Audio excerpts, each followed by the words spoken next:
All right, welcome to Cobalt Black Gaming. I'm your host Cobalt. Welcome back. If you're already a subscriber, if this is your second, third, or fourth time back, and if this is your second, third, or fourth time back and you are not already a subscriber, what are you doing? Hit that button, man.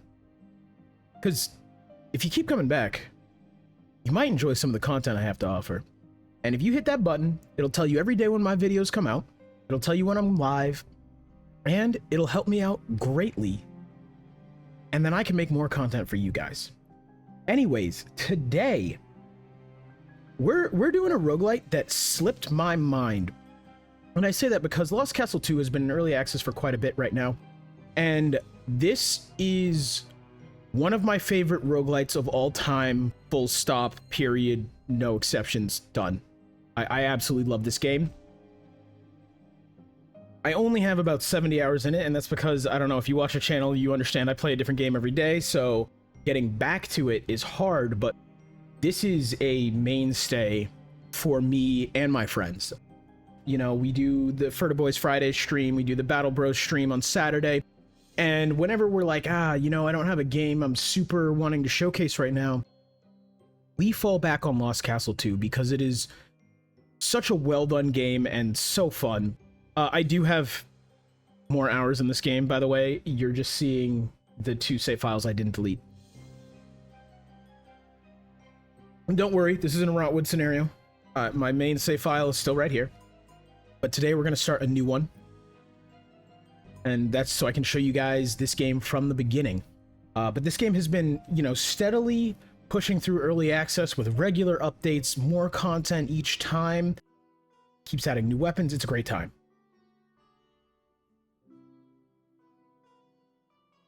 Hey, lad. You've heard of the Ethereal, haven't you? Those elusive, enigmatic fellows. Wherever they tread, wondrous treasures always seem to surface. Today, I got wind of some intel from a few old guildmates of mine. It's the Ethereal. Right around a lost castle on the border of Riado. But, as most of you surely know, the borders of Riado are teeming with malevolent creatures. Peril at every turn. The Black Forest, tainted by evil, will attempt to attack any intruders. A village is found there. However, the villagers seem to have intensely terrified them. And let's not forget the famed border mountains of Riado. The lair of dragons. Danger at every step. But we don't tolerate cowards here. No danger is too great for us. After all, we treasure hunters. Answer the call of treasures and adventures.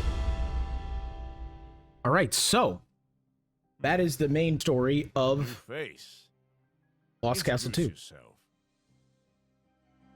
Fairly generic. I'm not going to tell you, hey, this is the greatest story I've ever heard. You have to play it. But what I will say is, boy, this game... God, it's so good. It's so good. Alright, we're gonna go with the scar over the eye.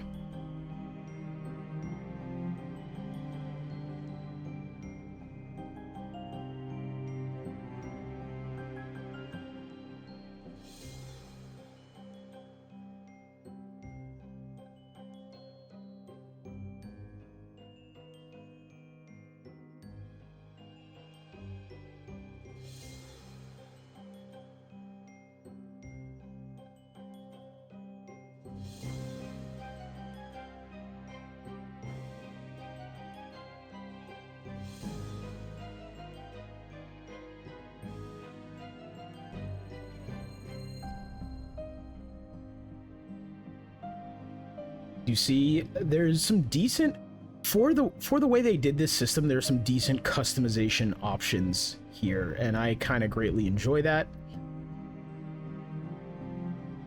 Again, nothing huge. Not gonna act like it is, but it is enough that I find it enjoyable. Alright, we're gonna go square face. I don't have a square face, but man, I wish I did. Those jaw lines that can cut glass. Hell yeah. We're gonna go with the dreads. I also don't have dreads. Wish I did. That's more a matter of time, though. Skin color. A little bit darker here on the channel. Decoration. Yeah, actually, oh, that would be, so that's one thing I wish they would add. I wish they would add, like, you're creating a new character. If I can select these things at creation, why is it not account-wide, right? On my main account, I have most, if not all of this unlocked. And I say this because a lot of these are fairly expensive in the store, and they use your meta progression currency. Don't get me wrong, obviously, you know, I'm gonna push the game first, and then I'll come back and get the...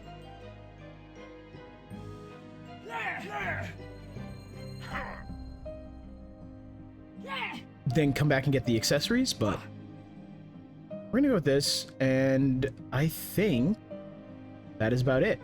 All right, and as always, Cobalt. So it's actually funny. I'm just gonna do a little disclaimer here. I actually don't know how well these first runs are gonna go, and that's because I find a lot of games that I play for a long time, when you get super powerful, you get lazy and complacent, or at least I do. Right? So it turns into this weird level of, oh man, I'm really good at this game. And then you throw me in a brand new character, and I don't have all the stuff I had, okay? I don't have the massive amount of damage I can do. I don't have the big health pool. I don't have the crazy weapons. And so suddenly, I'm sitting there going, why is this hard? And it's because, well, getting powerful makes you complacent. All right. So, this is the village. As with any kind of roguelike with a home base, you build this place up. So this is the stylus. He changes things. I don't really care right now with this character. I just wanted the speech bubble to go away. It irks me. I find it irksome. So this is your meta progression. There are 3 trees. Okay? So, I don't think there's even like a overall title for these trees.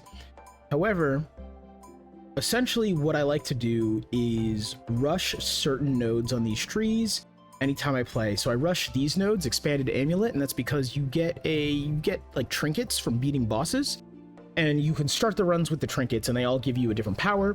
So I want the Expanded Amulet so I can put more or more powerful trinkets on my character when I start a run. I like this tree a lot. It gives you, you know, more powerful weapons during runs and things.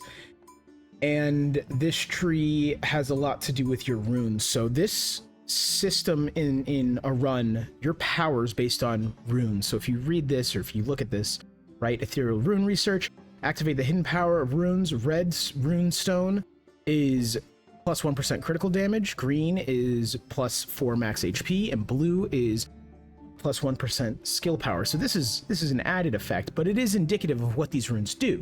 Your blue rune essentially is going to be your magic, your green rune is your survivability, and your red rune is your, you know, stabby, okay? So oftentimes I go with green builds in this game. That's kind of how, at least I have been defining how builds go, is by what rune you concentrate on, okay? This is Nadia. Nadia gives you weapons. So you start with a weapon, and you can pick it. You also start with hunter gear. So I only have one unlocked because you just saw me make my character and start my account. I would actually argue that the portable magic turret might be one of the best ones, but this is essentially your special ability. So you could have extra HP, you could have emergency MP, you can have the banana. The banana's kind of funny. It heals a small amount of HP, and then you leave the peel on the ground and you can slip on it. There's an NPC we're missing here, and it allows you to kind of tune your runs to what you want. So right now, when I go on a run, every weapon is available and will be available on the run. I actually don't know the amount of types of weapons, but there's bow, dual daggers, sword and board, mage staff, phantom lantern, which is really cool. You get like a little buddy who helps you, and it comes with a whip. It's phantom lantern's really, you know, unique to this game and very interesting, I find. Guns and lances. Lances are another one of my favorite. Basically, it's like phantom lantern, lance, and bow are my three favorite weapons in this game. They're all very different, but all very good. Here is Naya. She can help you change kind of your difficulty. So once I kind of progress further in the game, I can set what are called nightmare levels. And that is your, you know, kind of challenge mode that you can go into. You know what? I'm going to go with Phantom Lantern. We'll see. I've been playing a lot of Phantom Lantern recently. I'm either going to do that or bow. And we'll see how the run shapes up. So this guy is crazy old alchemist. He's where I would normally pick up my amulets that I first spoke to you guys about when I was talking about the progression tree. So I don't have any of that in this camp. And you know what? After the end of this run, I will go to my main account and show you guys what a fully upgraded town looks like. But right now, we're going to set off on our adventure. So typical roguelike fashion. This could be done with, you know, the simple, like, couple different areas to pick and lines going to it, but instead they do it with a map, like a hand-drawn map, which looks very nice, and I really enjoy that. So this is Area 1. You start off fighting goblins, and as you progress, you end up fighting scarier and harder enemies. But we just gonna beat them up real quick. We'll see, again, how good I end up being at this game, because I might have just gotten complacent and old and happy with my OP endgame character and all of my perks. So we'll see if I can do this well. But yeah, part of what I love about this game is, A, I love beat-em-ups. I've always loved beat-em-ups. You know, like a core memory I have of being a kid is going to Chuck E. Cheese. I don't know if any of y'all remember or know what Chuck E. Cheese is. It was an arcade for children. And I'm an only child, so I would go there, and usually just with my mom, and she would play the X-Men beat 'em up with me. She would always pick Storm, I would always pick Wolverine, and I would play that for hours. So ever since I have loved beat 'em ups, so that kind of is partly why this game gets major points for me. But as you saw there, I was picking up new armor. And that's kind of how all these treasure chests go. You get armor, a relic, a weapon, or runes or some sort of thing. So I picked up a rune, and I picked up new armor. Now I have two of what they call Parati runes. That's the green rune, okay? So now you have two different types of rooms you can go into. You can go to an elite monster area, so this gives you higher level treasures, or you can go to a cursed area. Make no mistake, you always pick cursed area, okay? Don't get me wrong, if you're having a really hard time with this game, maybe don't. Maybe pick something else. But cursed areas can give you some of the best things in the game, and you're always going to come over and check before you pick anything. Do you have a safe area heal after this? And the reason you're going to check is cursed area gives you cursed relics, right? That's the, you know, it says cursed area, okay? Curses can be purged in safe rooms at the healing well. What that means is I have more freedom of what I'm going to take amongst these, okay? So when I look at them, we have Cursed Coin. When entering a new valid area, there's a 50% chance of gaining an additional, and that is a reroll token right there. So basically, when I go into shops, I can reroll. Basically, that reroll token functions for any reroll in the game. I could even reroll these curses if I had a reroll token right now. I don't, because this is a base brand new account, but on my like old account I could re-roll these as many times, well, not as many times, but as many times as I had tokens. So re-rolls can end up being really strong, obviously, right? It gets rid of the RNG element. Attack increases by 25%, but the curses reduce max HP by 30%. So you can see how that would be pretty bad, but at the same time, there's no item or anything else that will increase my attack by 25% off rip. Right? That's crazy. Or here, this is one of the best curse items in the game. Forbidden Parchment. For every 100 max MP, increase your attack by 10% and 5% crit rate. This is huge, okay? I'm probably gonna go green and blue. I think that's a good combo for this. But I think I'm gonna pick this. I'm gonna pick the Forbidden Parchment. But you see the curse, no longer recover MP from attacks and lose all MP when entering a new area. That is devastating. But I'll be able to purge that in a minute, so we should be fine. Actually, I don't know if I'll be able to purge that. I'm used to being able to purge that because I have a fully progressed account, but I don't know if I started with enough money to purge that. We'll see. It costs soul shards. We'll see what happens. So this is a ethereal token. Ethereal tokens get you stuff for free when you're in shops. So stuff in shops has like 3 or 4 tiers of how much they cost. It'll be like 45 spirit shards, 60 or 70 spirit shards, and 90 spirit shards. So I usually save this for 90 spirit shards. The distance of dodge is reduced by 25%, and this lasts for 3 areas. Unless I purge my curses in this next healing area, then that will go away too. So we're gonna go here in the attempt to purge my curses. I might not have enough spirit shards. I might be discussing a end game strat here. Oh, that's rough. I'm missing 2. Okay. Well, I'm gonna have to deal. So the other thing you can do here is refill your essentially your Estus flask, which is, you know, your potion. And you could also change your hunter gear if I had more than just the bomb unlocked. You'll probably never see me use that bomb, but that's okay. So I'm in for a rough time. I have no mana now. Kind of just didn't care about the curses because normally you're able to purge those, but turns out when you are low and new, you can't do that. You don't have enough money. So I'm relying a lot on my Phantom Lantern Phantom. For purposes of this, we're gonna call him Rob. Rob is going to protect me. Rob is going to do lots of things. However, because I have no mana, Rob cannot do his special ability, which is sad. But Phantom Lantern is very powerful. Oh, actually, okay, so here's kind of how the end of every room will look. So these are treasures. Treasures are your... It's your in-run progression. They give you powers. So Lightning Stone, launch 2 rune bullets when attacked. This effect has 1 second cooldown. So each type of rune has a special proc that does damage. So the Akil rune, the red ones, that does rune slash.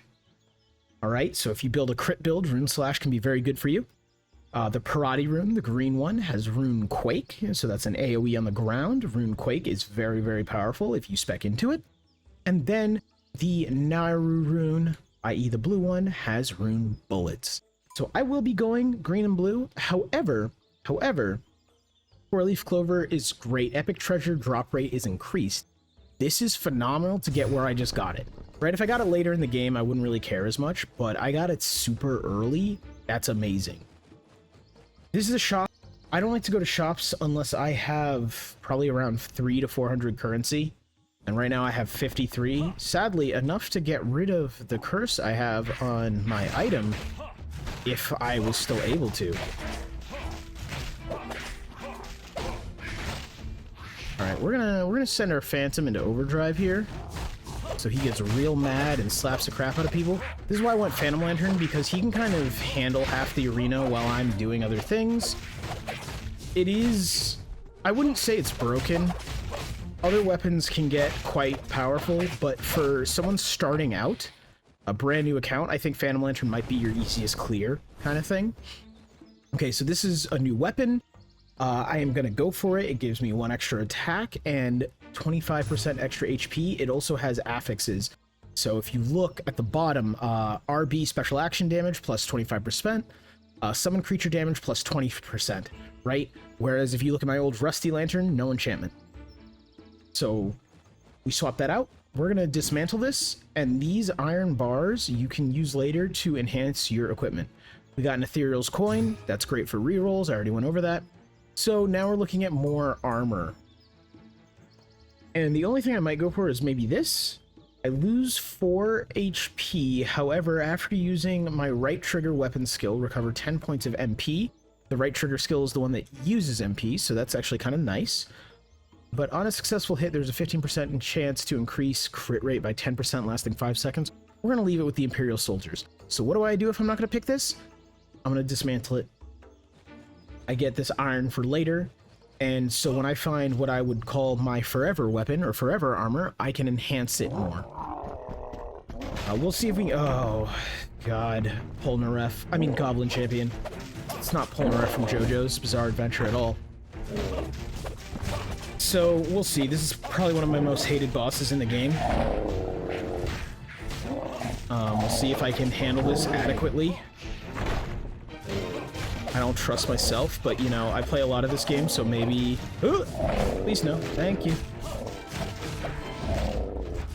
Okay. Let's kill his little cronies behind him. So on higher difficulties, this guy charges a lot. He does a lot of stuff that is very offensive. Right now, we're doing good. I would be using my right trigger ability. I have no access to mana, though, because... Oh, here's his charge. So I hate things like charges in beat-em-ups, especially because 2.5D does not cater itself well to dodging things like this. Especially in this aspect, right? It's more analog, so it's more fluid where he can move. Okay, so I unlocked these treasures. You only see that when you're going through the game the first time. But I unlocked all of his kind of stuff. So I could switch to Sword and Board here. Sword and Board is the other weapon I would recommend for your first clear besides Phantom Lantern. I'm not going to switch, but Sword and Board's nice because it is the only weapon in the game with a block, an out-and-out block. Actually, Phantom Lantern has a block. However, Sword and Board's is more immediate. So, Mutated Hair. This is one of the beginning trinkets you can take. I forget what this one does, but they have levels to them. It is very cool. But we're going to come here. So, these are more treasures. I'm going to go with the rare one because gaining shield is really nice. It essentially will block the first couple hits for you. And now we are going to look at the legendary treasures. So these are all really good. So I'm going for a green build, so I won't want this Akil rune one. Every 9 attacks trigger rune slash is actually amazing if you were going for a red build. But I'm going green, so both of these are very good for me. Every 8 seconds, a Runequake charge is triggered. Runequake, again, is green's special attack for its rune, and Runequake does a lot of area damage. It's very nice to have. Each Runequake hit increases damage by 5 points, stacking up to 10 times, and resets upon entering a new area.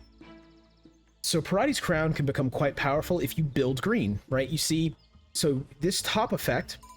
you just get. This effect, you have to have 10 green runes, but I'm building green, so I have... This will probably happen. So this is very powerful if I want to focus on Runequake. However, you could build green and not focus on Runequake and focus just on the fact that green gives you more survivability.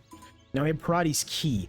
This is actually good for any build. You could be building red, this is still great, because when entering a new valid area, if current green is lower than 12, set it to 12. That's amazing. Because what you could do is if you were going solid red or something, you're going to be very squishy. You can just grab this, and now you have some survivability thrown into your build. Okay? And you're thinking, Cobalt, you're building green, so why would you go for this?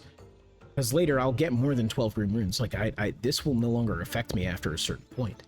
However, an enemy farther away will also trigger the casting of Runequake, and when your own Runequake is triggered, it also activates simultaneously at the enemy's position. So this is now causing Runequake to happen multiple times on the screen at once. So these actually synergize very well. I'm going to go with Parade's Key to give me some early survivability. And I'm going to honestly hope that later on we get Parade's Crown. We'll see if we do or if we don't. So this is the healing room between areas. So I should be able to cleanse my curse here. I can purify it for 40. And I can interact with this and refill my Estus flask. We're going to talk to this dude.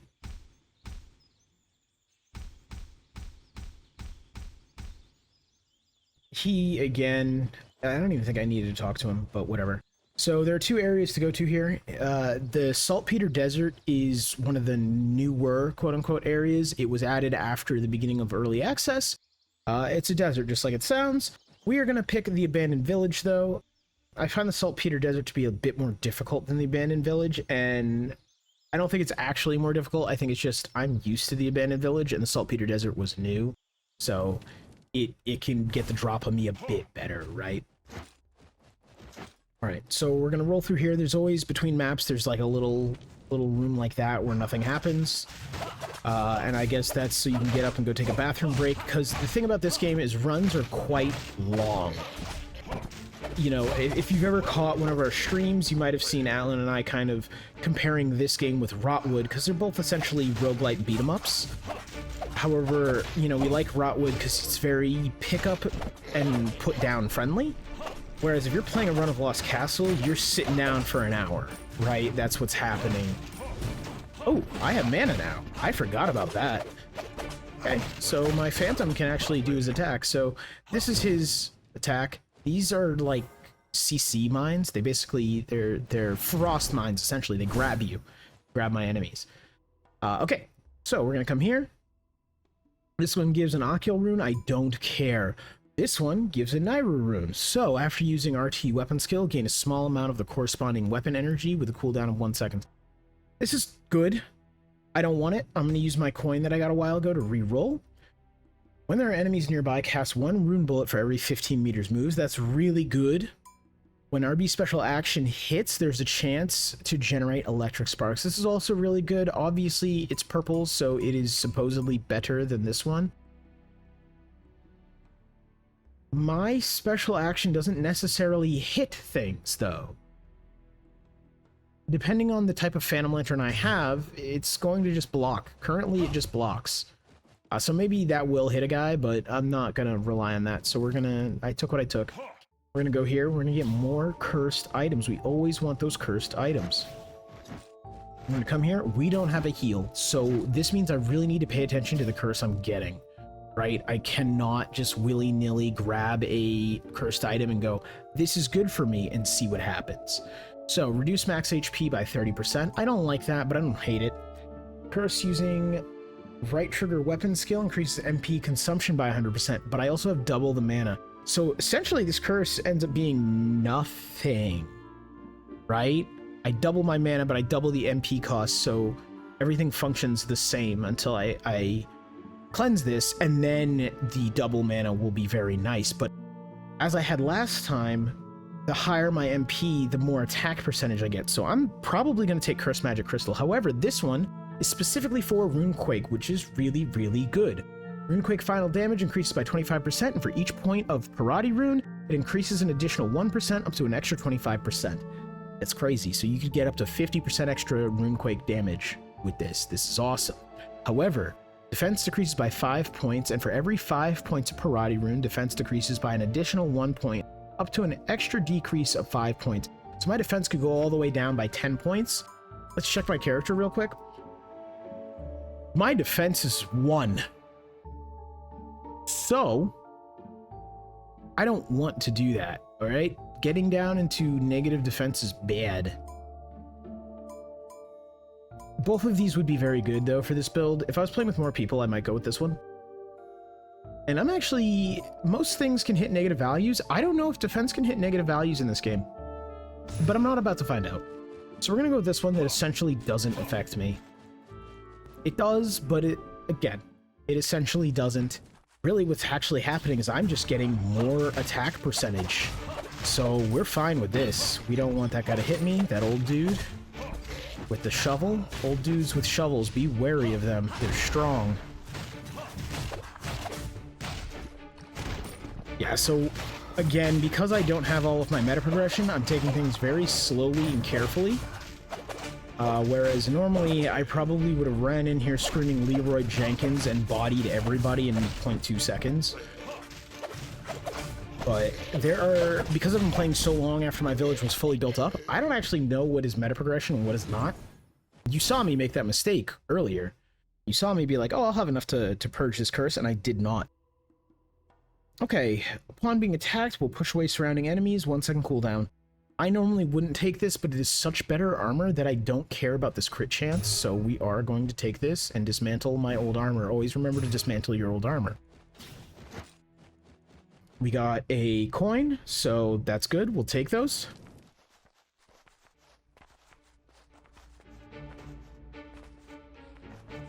Alright, let's body these guys.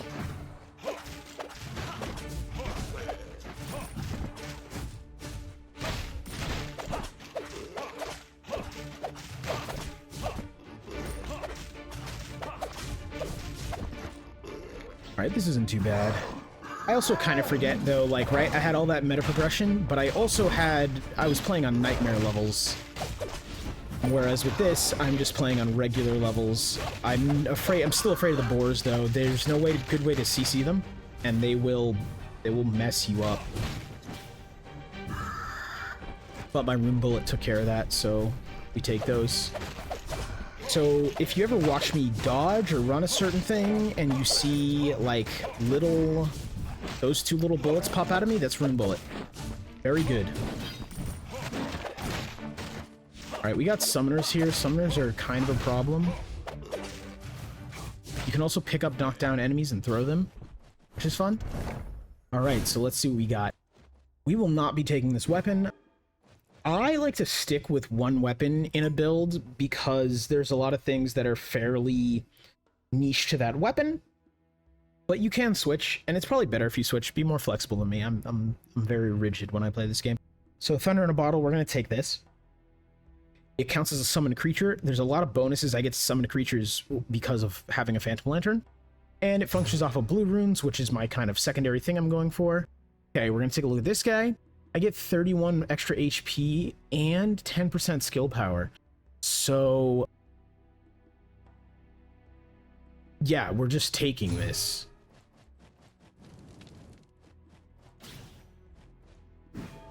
Oh, I forgot. Also, you can pick up your Phantom for your Phantom Lantern. This is a tank one, so when I go to pick him up, he turns into... He turns into a shield. And you can also throw him. There are damage ones, there are utility ones, and they'll turn into a different item. You can always throw the item. Throwing is a thing you can do in this game. There are technically builds for thrown items and stuff like that. I've never been able to make one work. Just the RNG of the game always kind of ruins it for me. But, you know, hey. Beggars, choosers, something about that. I don't know. Boar's dead. You want to focus boar again because I hate the boar. Ow. He almost hit, and he did hit me. That was unfortunate. Whatever, I'm gonna handle his friends. So I can hit RB at any time to summon my Phantom back to me. With a lot of Phantoms, not necessarily that useful, I guess, if you're looking at positioning of using your skill, but with the defensive one, very useful, right? Okay, so this gives me a Priority Rune and a Nairu Rune, so I would actually take this under most other circumstances. However, I don't really care about its ability, and I lose 16 armor. I don't really care about the ability of the thing I have. However, the rune total of this is just lower. So I will not be picking it up. I will be dismantling that. We're going to take the ticket. So a lot of potions that get dropped are unidentified. I just always drink them. I'm going to tell you right now, maybe don't listen to me on that. I always drink them, though. On receiving the next hit from behind, damage minus 80%. This effect has a 30-second cooldown. This cooldown time for the effect is reduced by 15 seconds if you have 12 Parati runes. Fires one additional projectile rune bullet with a 2-second cooldown. We're gonna take this. Alright, so this is the boss. We'll see how well I do here. I think this is the... Yup. This man is... he can be rough.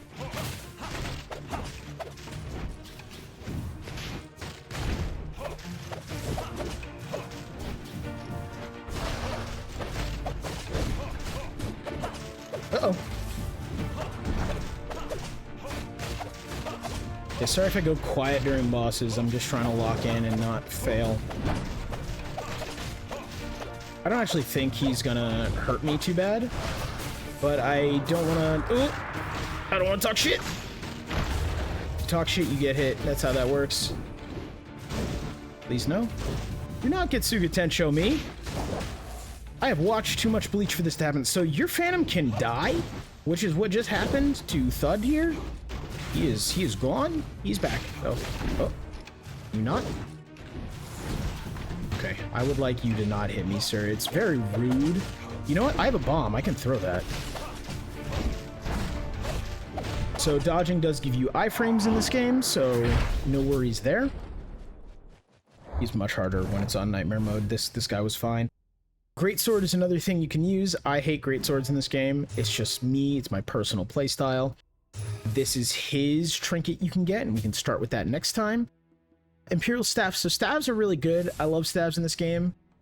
Actually, my buddy pretty much exclusively plays with staves and dual blades, but we're not going to pick that up.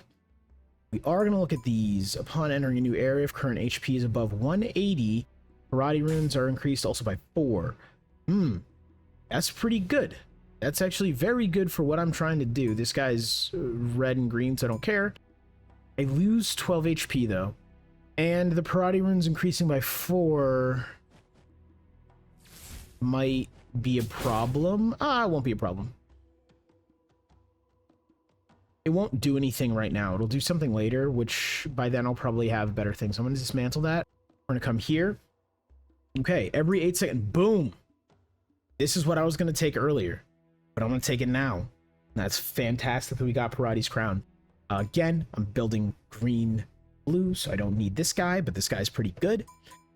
This guy is pretty good. However, building injury HP builds is different. Like, I don't want to just do this. I want to kind of have a couple of other items that synergize with this.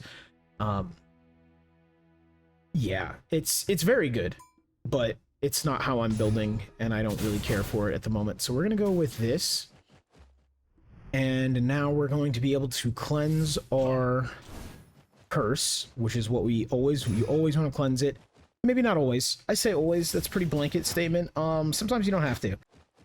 So this is similar to last time. We can go to the Frozen Cave or the Crystal Mountains. Frozen Cave is a newer biome. I'm going to go to Crystal Mountains. I just know it a bit better. And again, you know, without all my meta progression, I'm a little wary of where I end up here. So we're going to go here. This is the area with the dragon they talked about in the beginning. Sometimes it's not a dragon though. Sometimes it's an electric woman. I don't really know how to describe her other than she's an electric woman. Maybe she seems like she's a djinn, maybe? Yeah, an electric djinn. That sounds about right. Okay, the guys here are super annoying. They have these cores. If you let the core grow, it'll become a golem that will beat the ever-loving crap out of you. Just stop whatever you're doing when you see those cores growing and body them. See, here's the golem I'm talking about. They'll become this guy. He just spawned like this, so that I had no choice. But if you have the choice of stopping them from doing that, you should do it, because he's actually not that painful. I only really get hit by these guys if I miss them. But they hurt if they hit you, and they have boatloads of health. As you just saw, that took a minute to take him down.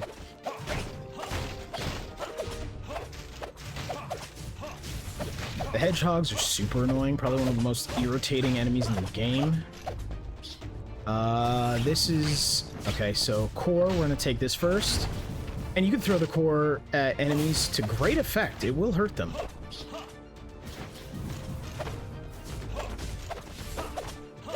So if you notice a green circle appear around me every few hits, that is Runequake. So yeah, those like purplish, those what just came out of me, those are rune bullets, and then the green circle that appears around me is Earthquake or Runequake, and that is kind of what my skills are based on. This is actually very good armor. It would get rid of my Naira runes though, and I kind of don't want to do that. However, 75 HP is really good, and if my defense exceeds 0, any excess is reduced to 0. Each point of defense is then converted to 5% max HP. It's really good. I mean, I could take the Akil rune and just ignore it, and losing the 3 Naira runes is a problem, actually. We're gonna get rid of this gun. It's a cool gun, but I don't care. Let's see what's over here, though. After using R2 weapon skill, gain 30 points of Frost enchantment, lasting for 5 seconds. So, there's a very good Frost build you can do with green-blue builds. There is a treasure that will turn your Runequake into Frost damage. So this actually would be very good synergy, but I don't really care. I'm going to take this one. I'm going to take this, and I'm still going to consider taking this. It's just that this ends up with the Parati runes essentially doing nothing, which is sad. No, we're not going to take it. We're going to keep going. We're going to keep going, and we're going to accept that decision later when I possibly die. Okay, we're going to ignore you. We're going to pick you up, toss you at your friend, roll around, not get hit. Yep, you do whatever you got to do, pal.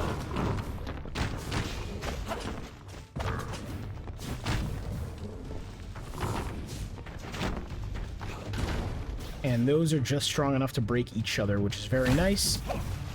They had a friend the whole time, just waiting in the pocket. Ow. I really didn't think I was going to be that close, but I was. Okay. I wish your Phantom could throw these, but they aren't smart enough. They're just dumb little spirits.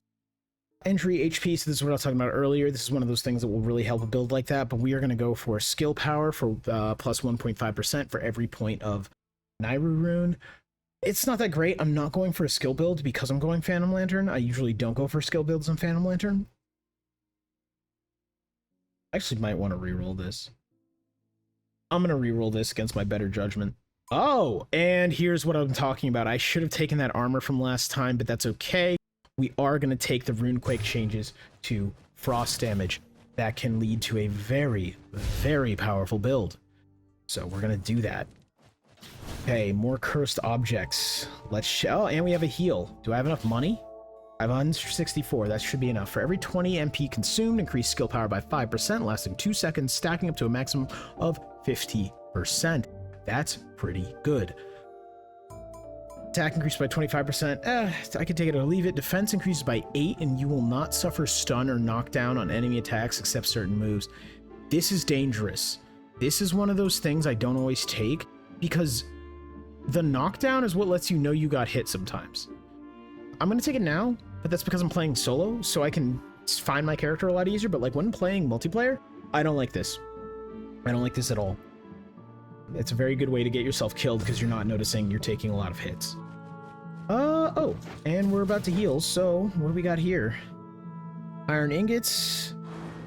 We'll take the iron ingots so that we can improve this armor and weapon later.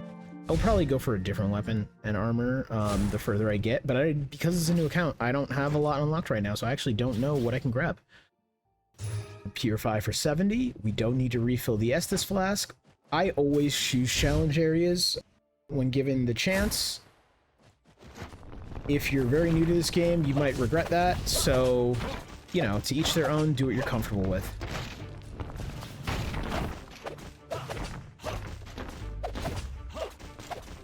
Just gonna leave him to fight that golem. So these guys don't turn into golems, the thing I just picked up, but I don't know. They're still very good. If you throw them, they instantly get killed. Which I'll take any insta-killing I can of my enemies, right?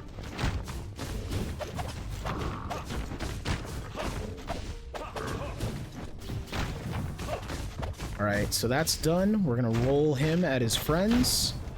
And we're gonna roll him at his friends. That also insta-kills them. Very good way to get rid of them if you're on the fence of killing them.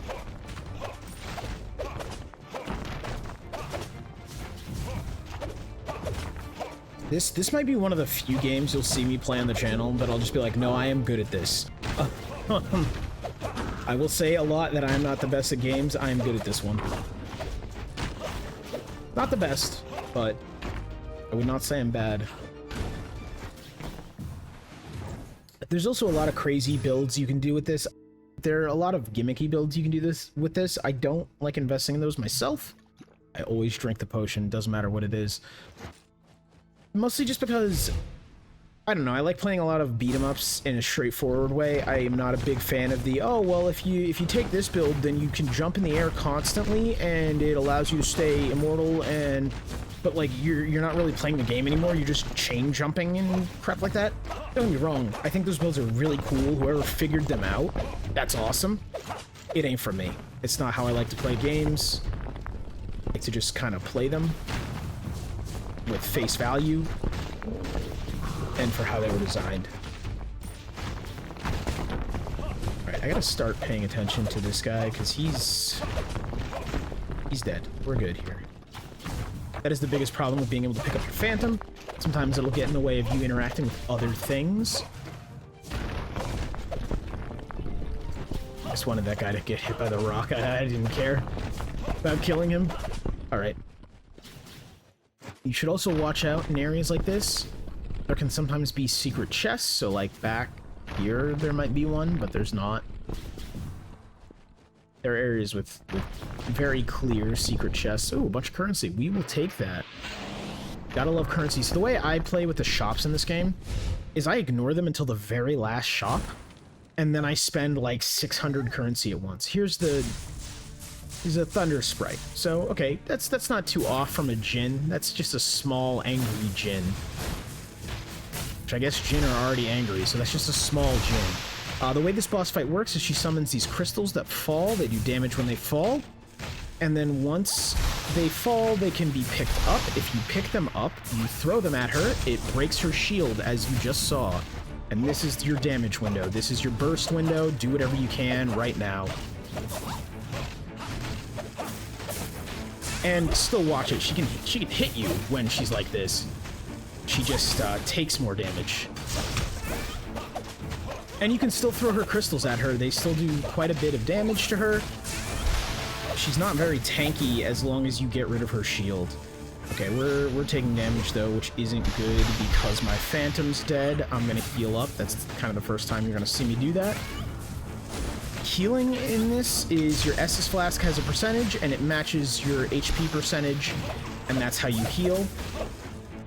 Which is very cool. I like how they did that. There are talents, trinkets, and a lot of other things that can increase the percentage that your Estus Flask has, and that it heals, but I usually don't take those. That is under my I don't plan for failure clause around games.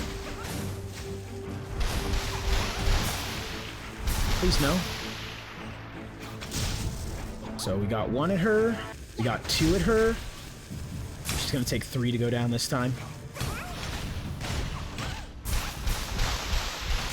3? Okay, she's down. So, burst window. I'm just gonna spam my ability at her.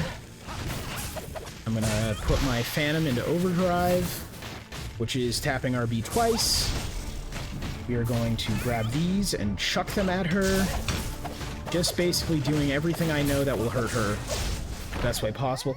Her armor and weapons are very powerful, especially if you're going a blue build. They add a lot of lightning damage and things. Their abilities are very strong. I like them a lot. I'm just not really going for them. Okay, we got a Parati rune. We're gonna see what our treasure is. When you or your summon creature land direct attack hit, there's a chance to trigger rune. This is, for a Phantom Lantern build, this is frickin' goated, okay? Especially because I have a sprite, and that's considered a summon companion as well. So if I get more of these sprites and more of these summoned companions, Runequake's just gonna pop off. It's just gonna be going constantly. There used to be a patch where the fountain wouldn't heal you directly and would only fix your Estus Flask, so you'll always see me chug mine before I go to a fountain. It doesn't work that way anymore. If you go to the fountain, it heals 100%. So if you're missing 50% on your HP and 50% on your flask, it'll heal both those to full. But old habits die hard, I guess, you know?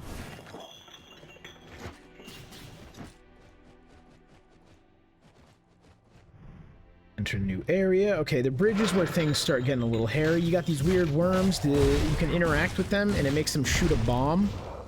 And it also damages them when they shoot said bombs, so that's actually the easiest way to kill them. Never mind what that looks like, it kills your enemies, so do it anyways. And these big dudes with the clubs are the bane of my existence. I hate these dudes. They have so much health. They are tank incarnate, and they also hurt quite a bit. Okay, he's finally down. The gargoyles slam on you and turn to stone, but that's fine. He's down too.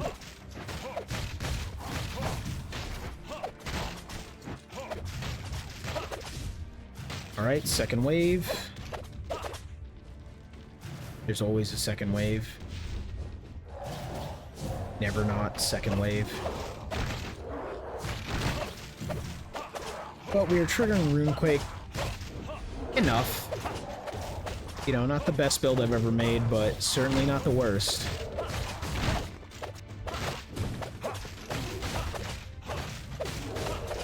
These guys kind of result in, like, weird fights where there's not that much dynamic action or anything, because they just turn to stone, which sucks, but they're an interesting enemy when you're fighting other enemies, is what they are, right? You fighting them alone, who cares? Okay, so this is a Chaos Rune. It can turn into any rune color I want it to. We're gonna go with Nairu, and we'll see if that pays off later. Okay, Power of the Bull. Hold RT to recall and fuse with the Phantom, then charge forward. At the end of the skill, the Phantom will warp behind the enemy and deliver a heavy strike. I'm going to take it just because it's a massive increase to damage and everything. It's not necessarily what I want to do, but hey, damage is damage. It's pretty cool looking Phantom too, so, you know, I'm not going to be upset about that. Big boy here is going to be a problem. So the Bull, I believe, is also a tank Phantom. I haven't actually used him a lot, but he's wide boy, so I believe he's a tank. That is how all tanks in games go. Yep, he's a tank. It's a shame I have not gotten a Phantom Lantern with the other types of Phantoms, because there are other types. They're very cool to see. Okay, we got a problem. The suit of armor is dangerous as all hell, and so is the golem we're fighting. Like, both of these enemies are not fun to kill. Like, both of these enemies can be very big problems. But we're managing. Ooh, not my face. Thank you. Okay, golem down. We're gonna throw a bomb at big dude who came out of the armor. Big dude hit me in the face. These are all problems. Oh, I tried to save my bull, but I didn't. That's so sad. I'll come back, but that's so sad. Oh, please, no. Bro. Okay, he's gone. Alright, what do we got here? I believe we have Storm in a Bottle. That's kind of good. It's pretty good for what I'm doing, but I just don't care. It is a decent... This Endless Gold Pocket is really good, so I'm probably not going to take this. A, I wish I got it earlier, but B, I'm probably not going to continue this account. I'm just going to go back to my main account. This would be really good for if you start, though, because when a valid area is cleared, get extra gold coins. The gold coins are your meta progression currency, so that would be really good, but I don't think I'm going to be taking that. I will be taking Storm in a Bottle. Kind of want to reroll. I'm going to reroll. We're going to see. Special gains, ice. Okay. Damage taken is reduced by 5. This is very good. This is very, very good. This might be better for what I'm doing because I summon a poison spirit, and if you remember, I already have something that's making all of my spirits do, have a chance to Runequake. So, okay, all 3 of my curses are purified, and I'm doing pretty well health-wise. So we're not gonna go to the heal. We're gonna go here, actually. We're gonna push on, get more reward, and we'll heal up later. It'll be okay. Either that, or I just made the wrong call and I secured my death this day, and that's fine. Okay, so we've got rid of our worm.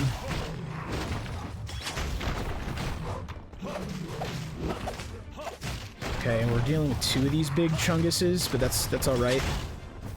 Chungus Among Us is gonna go down. Okay. third big Chungus. I'm not happy about this dude. Not happy about his appearance, but if you notice, I now have a poison sprite and a lightning sprite. So both of those hitting have a chance to do Runequake, and if you notice, there's a lot of frost that appears around me, and that is because they're all triggering Runequake. I do wish I had the... Actually, I do think I have the thing that says sometimes it'll appear around another enemy. Oh, no, I don't, because I don't naturally have 12 yet. Okay, so this is a catch-22 here. I always go cursed area, but we saw last area had the heal. There's only one heal per split, so if I go cursed area, which I'm gonna do it anyways, I might not be able to heal the curse before I face the boss. I probably won't be able to. Actually, I think it's almost guaranteed that I won't be able to. So your current HP exceeds 200 for every max 100 HP. But it reduces my crit rate. What my current HP barely increases, goes past 200. However, that's 20% attack. That's still pretty good. Rune Bullet final damage is increased by 25%. And for each point of Nairu Rune, it increases by an additional 1% up to an extra 20. So this is the same thing. Every rune attack has this. This is the one for Rune Bullet. Lose 5 MP per second. And if Nairu Rune exceeds 20, it does not. Lose an additional 5 per second. Okay, I basically just don't have mana if I pick this one, but it's going to lead to a lot of power. More power than the attack increase. And the attack increase, it was tempting, but this is going to lead to more power. So we are going to take that. I'll just kind of have to accept that I'm not really using this bull's best feature, but that's okay. Actually, let me rephrase. It might not be the best feature. It's the most unique feature. I often, when I'm playing with Phantom Lantern, don't even use my left trigger ability. It's very good. I'm not going to say they're not, but I often just don't care enough to, is really what it comes down to. They're underwhelming when you consider the fact that oftentimes they put your Phantom out of position or something else not necessarily the best. If I was playing something like Bow or Lance, you betcha, I would be using it all the time. But playing Phantom Lantern, it's not, it's good, it's not required. Okay, so we're gonna come here to the chest. Ooh, this is very good armor. Slightly increased dodge distance, and when attacked, there's a 25% to automatically dodge, so I lose 15% skill power. I'm not really using skill power, however, this only gives me Akil runes, so sadly, I am going to dismantle it. I kind of wish I could have taken that, but it wasn't in my best interest to do so. Oh, frickin' Golem boy.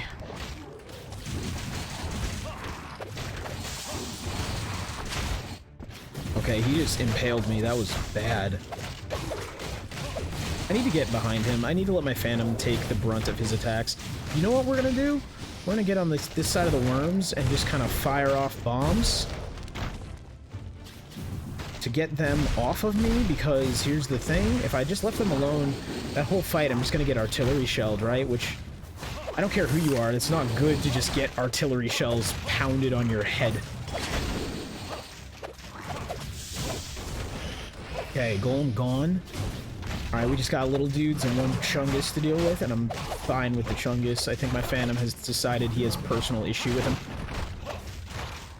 which is good for me. Man, I'm realizing this video is going way longer than I intended it to go, but I guess these runs are kind of long, so that's on me. But I'm not going to stop in the middle of a run just to shorten the video. I will finish this out. Okay, I love when I get a bunch of mystery stuff. Let's drink the potion first and see what's happening. Plus 80 HP, I'll take it. When an enemy is defeated, nearby generate poison mist at its location. So this is very good for clearing rooms. It is not very good for bosses, but the other thing's an Akil rune, so I don't care.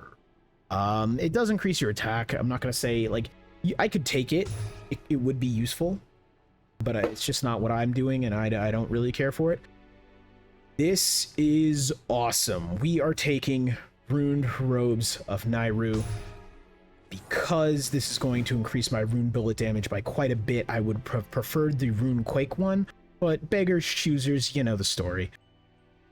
Okay, what do we got? Summon creature damage plus 25%. Attacks gain additional 4 phantom energy. We are going to dismantle this, actually, because it's the same lantern we already have, except summon creature damage applies to our sprites as well as our phantom. So we will take that. That's huge for my build. Okay, so this is the bridge. This is like when you're first playing this game, this is where a lot of people go down. Because we gotta fight the Black Knight, and he's an angry sumbitch. He real mad. You also gotta kill his horse first. He's just mad. Like, I don't... Grounds sacred. Leave now. Bro, you need therapy. Face oblivion. Or lithium. Probably just the lithium, actually. I think we can skip the rest of it. We just need you to not be you. So yeah, this guy hurts like a mother. I mean, he hurts bad. Ow. Okay, we activated our Phantom. He's gonna be very aggressive now. The good thing is, again, I'm not on Nightmare, so, you know, you see the horse's HP dropping like it is, and that's purely because I'm used to playing this guy on very, very hard difficulties. This is fine. He got frozen. We're okay. But that's not the end. That's just the first phase. I'm gonna heal up because the Black Knight himself can be very bothersome when it comes to dealing damage, taking damage, living. You know, the things you're trying to do as you're playing a game. Okay, we're gonna chuck a bomb at you. We're gonna chuck another bomb at you. We're gonna regret letting you clap my cheeks. That wasn't cool.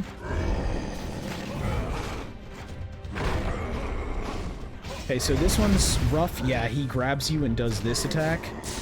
So I might just die here. Nope, we're good. We're gonna heal all the way up, because if he does that attack again, I'm screwed.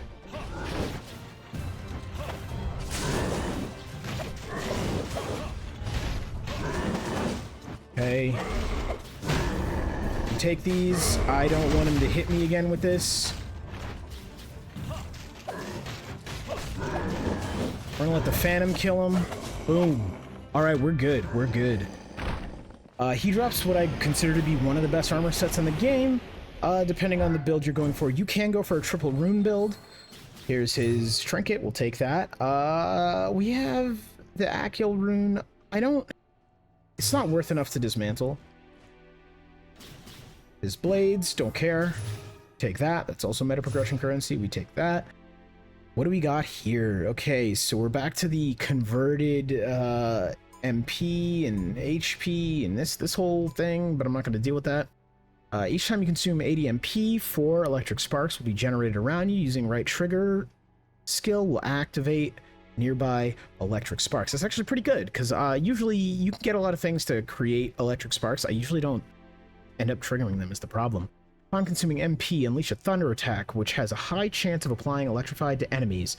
Hitting an enemy afflicted with electrified inflicts additional 20 times skill power damage to all surrounding enemies affected by That's really good. I'm not even... Okay, yeah. No, you don't have to twist my arm. No, we'll take that. Alright, so now we're in the castle. We are in the Lost Castle. I do this whole little cinematic thing. See those statues? Those are actually guys we end up fighting inside, and they are a pain. I'm talking about they just eat damage for breakfast, and they don't care. So it is a bit hard to deal with them. Give me 1 second. I will be right back. I have returned! Sorry. I just had to. It seemed fun to say. Cool, we can purify that, which means we'll have more mana. I didn't really have mana issues, but I'll take the purification. I will take this, though. We were getting messed up back there. So we have to remember that our flask is only at 45%. It's okay, though. I'm starting to hit a good power peak where things are going in my favor. So these big guys, yeah, they do that. They do that. You thought the Chunguses were big before. Oh, no. No, those were little Chungus. This is biggest Chungus. And he's got his friend with the eyeball and the lightning and the wings. It's not great.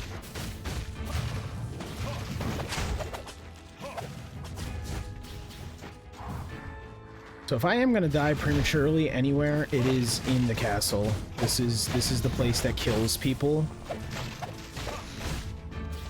It's mostly you don't pay attention to these lightning boys and the big shieldy boys.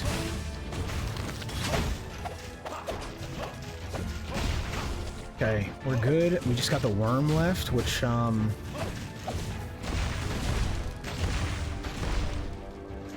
you just gotta, let's say, handle them.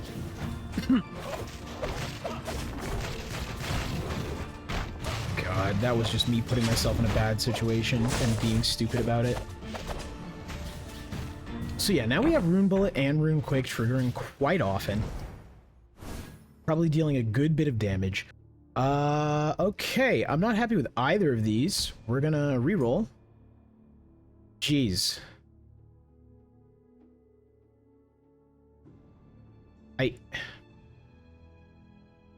Don't ever do what I'm doing. I'm dismantling this because I'm just playing this account for this run, and I don't need the gold, but normally just take that. Like, sure, it's late, but it'll get you extra gold. We would give you 3 runes, a rune of each type. Like, it's very good to take. I just would rather have the dismantle, so that later when I switch up my Phantom Lantern, I can upgrade it to the max. I'm gonna let you beat this guy's ass, and I'm gonna leave. Thank you. Okay, we're gonna...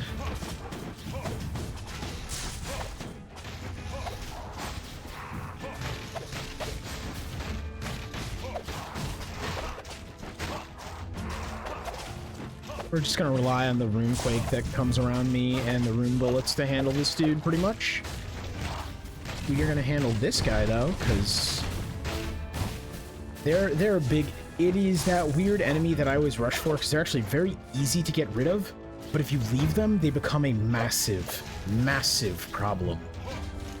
Okay.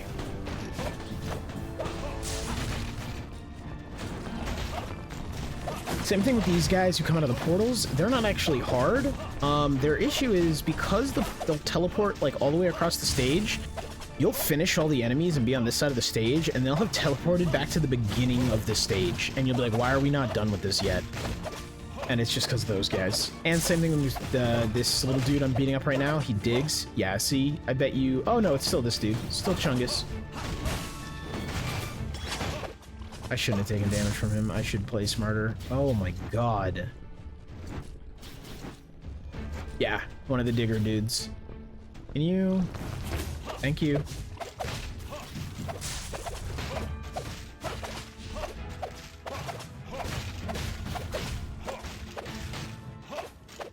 Okay, area cleared. Yeah, that is the only pain about the castle, is you get a lot of enemies that will keep you in an area, I guess, for a while, just because they will spawn not near you. Or maybe they spawn near you and they move, but either way, they end up not near you. Okay, we got a ticket. That's pretty good. We're going to hit the last shop fairly soon, and that ticket's going to be very helpful. Me and my buddies always just do what we call the shopping montage when we hit the last one, and you just see our power spikes from wherever it is to godly heights.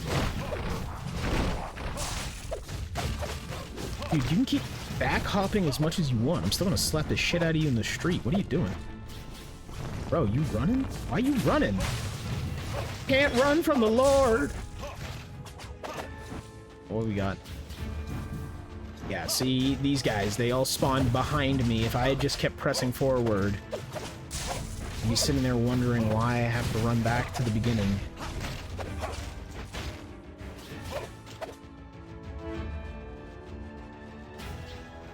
Alright, we're doing okay.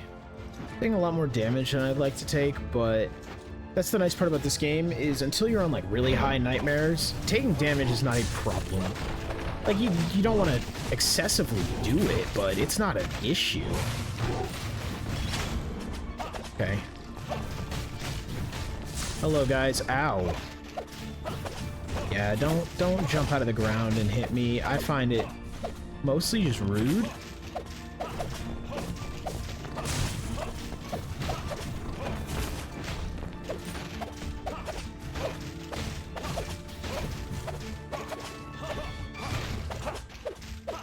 Yeah, that's right. Teleport in front of me. That's the smart thing for you to do. This run really wants me to take this thing.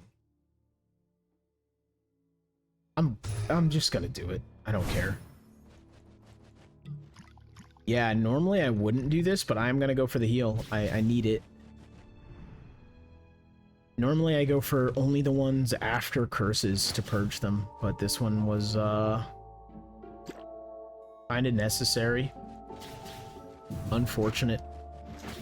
Just shows y'all how mediocre I am.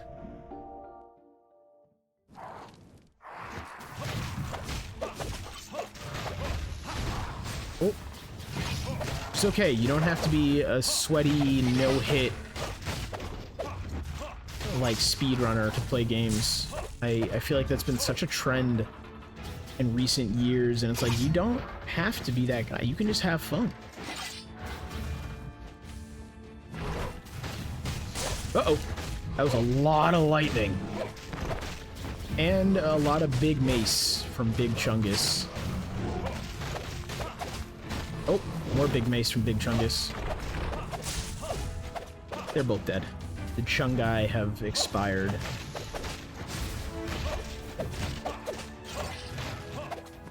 A lot of lightning. Okay. Alright, we get the coin. What are you? Each 60 points of max MP increase defense by 1 point and skill power by 5%. This is... I struggle with this. I lose 1 rune count. But I gain at least 5 defense. What are we looking at? What is our defense actually doing? We have 12 defense, mitigating 34% of damage. This would bump us up to like 17 defense. But our rune bullet would just fall and plummet in damage. There's stats. There should really be stats you can see mid-run. Like, you can see these stats, but more of, what has been dealing the most damage kind of stats.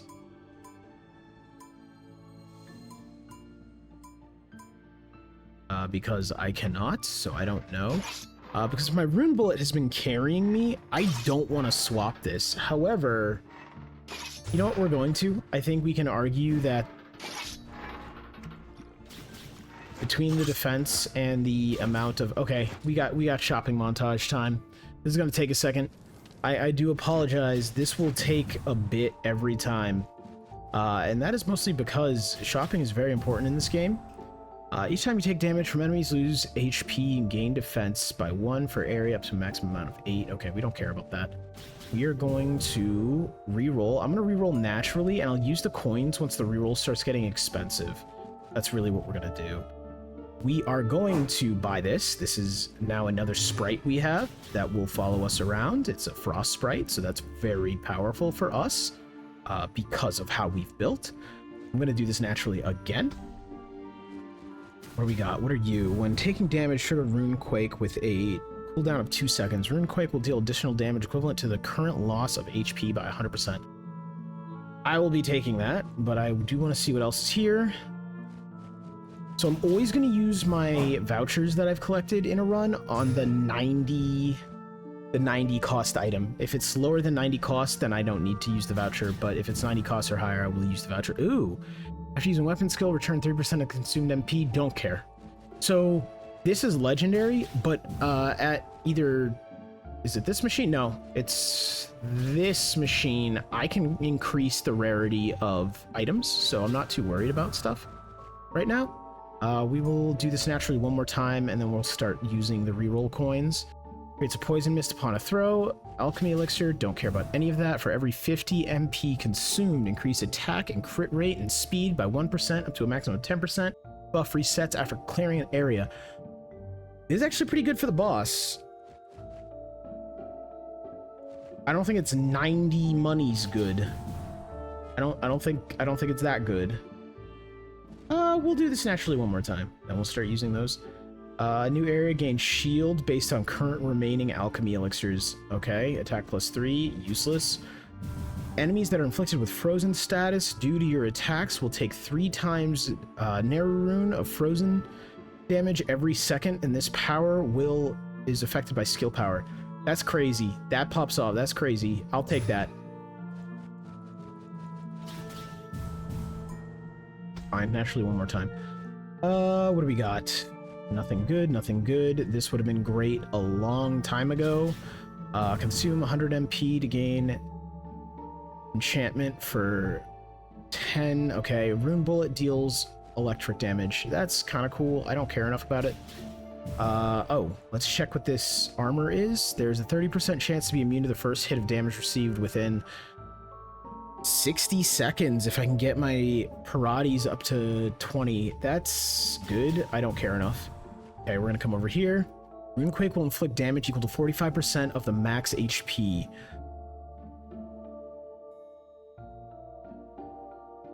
So, I want to know what it's inflicting now. Does it tell me? I don't think it tells me. What is my Runequake doing currently? Okay, it was like 498. You know what? I'm gonna actually buy this and we'll see, right? Within 0.5 seconds, if you move more than 5 meters, unleash rune bullet attack to enemies with a cooldown of 2 seconds. I'm gonna grab this. We're gonna do this, and we're gonna see. So that was like 400. That was more. I saw that happen. That was more. Yeah, okay. Runequake is popped off. We are doing good damage. After using RT weapon skill, restore 20. Don't care. What are you? After consuming 100 MP, recover 10 MP yourself and nearby allies. I don't have allies, so I don't care. We're gonna... Oh! So this is the same thing I had before, but for the Runequake, which might be better. Each point... Although my skill power being buffed, along with everything else... 60 points of max MP. We have 260, which puts it at 4, right? Yeah, it's at 4 of these, so I have 20% skill power and 4 extra defense. Whereas I could do Runequake. We're gonna do it. We're gonna do it. This is better. We're just gonna switch to doing massive amounts of Runequake damage. Okay, we have enough for one more of these. And I think if I end up buying a 90, we're done here. Special action gains frost. When frozen, you're applied to enemy ends. Their attack speed, special defense and speed. Oh no, speed and speed? That's a weird typo. Decreased by 20% for 7 seconds. This status still considered as frozen. Oh! That's actually crazy. It was that last clause that made that crazy. Okay, so we're gonna upgrade this. This is what I wanted all the iron ingots for. We never got another... Yeah, we never got another Phantom Lantern, which is sad. This one's mediocre at best, but we will be upgrading it to Legendary nonetheless. And now we're going to do the last bit of min-maxing you can do, which is we can add enhancements or enchantments to our weapon. This is again why I wanted that. So summon creature max HP has increased. That's cool. Special action damage plus 20%. That's not cool. Phantom damage increase. We'll take it. X attack gains additional phantom energy. Don't care. And we're done. Okay, so this is about as strong as we are going to be. We are ready to face this final boss. At least for the early access, this is the final boss. There is a whole area after this. However, if you beat the final boss, it just kind of says you're not strong enough, go home. Which is fair, right? It's early access. They've still got stuff to add to the game. God, this is an hour. I am so sorry about the episode length. This is kind of why, you know, me and my buddies do prefer Rotwood sometimes to this game. It's not about actually preferring Rotwood to this game. I mean, Rotwood's very good, don't get me wrong, but it is about the fact that sometimes I don't want to play a game for an hour and 30 minutes. I just want to hop in for 20 minutes and have fun. Okay, I should be able to do quite a lick of damage while he's considered frozen. Yeah, that's huge. That's huge. That synergy of items is massive.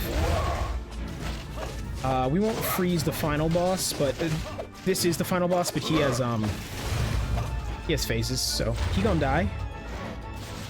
And by die, I mean he's gonna pop up here, and it is your classic boss is too big for the arena fight.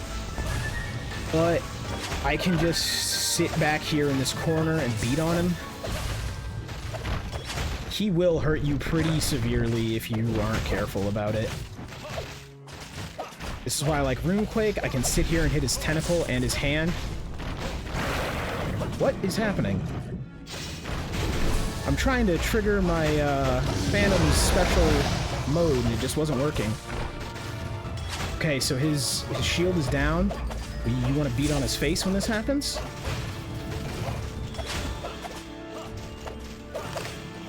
Oh, the frozen status, that's real big. It's hard to freeze bosses, so I'm applying a lot of that status effect, which is nice.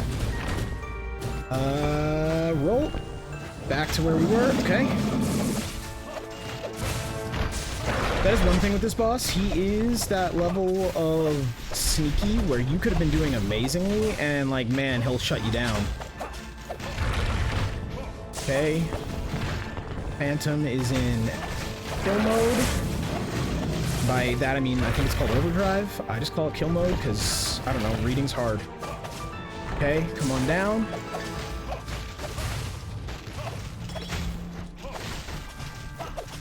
You gonna go down? Boom! Alright, so that is a run completed of Lost Castle 2.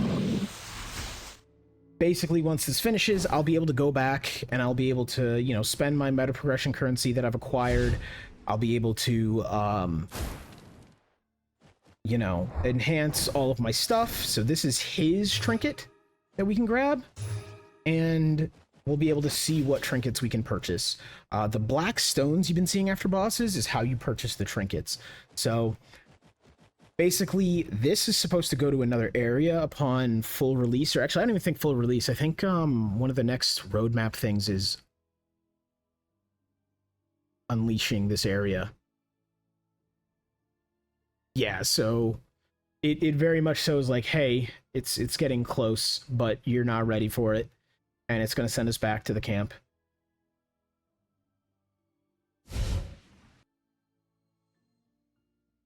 That was one of my favorite roguelites of all time, Lost Castle 2.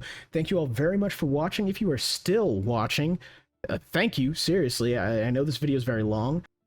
I would love it if you'd hit that like and subscribe. It'd be a huge help to the channel, a huge help to me. I will see you guys tomorrow with another video. Peace out.